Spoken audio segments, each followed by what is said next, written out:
கடுவெல ரணால பகுதியில் இடம்பெற்றுள்ள இந்த கொள்ளை சம்பவம் வீட்டு பாதுகாப்பில் உள்ள பெரிய தவறை வெளிப்படுத்துகிறது.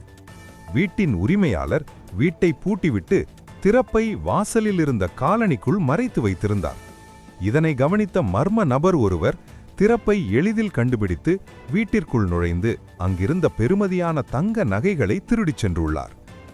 பாடசாலை முடிந்து வரும் பிள்ளைகளின் வசதிக்காகவே திறப்பை வெளியே மறைத்து வைத்ததாக உரிமையாளர் தெரிவித்திருந்தாலும் அது தற்போது பெரிய நஷ்டத்திற்கு காரணமாகியுள்ளது.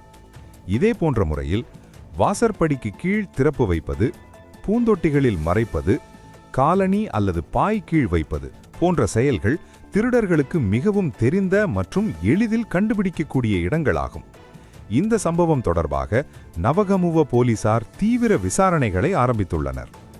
போலீசார் வழங்கும் முக்கிய பாதுகாப்பு அறிவுறுத்தல்கள்: திறப்பை வீட்டிற்கு வெளியே மறைத்து வைக்க வேண்டாம். நம்பகமான அயலவரிடம் அல்லது உறவினரிடம் வைத்திருக்கவும். சிசிடிவி கேமராக்கள் பயன்படுத்தவும். பாதுகாப்பான ஸ்மார்ட் லாக் போன்ற அமைப்புகளை பயன்படுத்த பரிசீலிக்கவும். இந்த சம்பவம் சிறிய அலட்சியமும் பெரிய இழப்பிற்கு வழிவகுக்கும் என்பதை மீண்டும் நினைவூட்டுகிறது.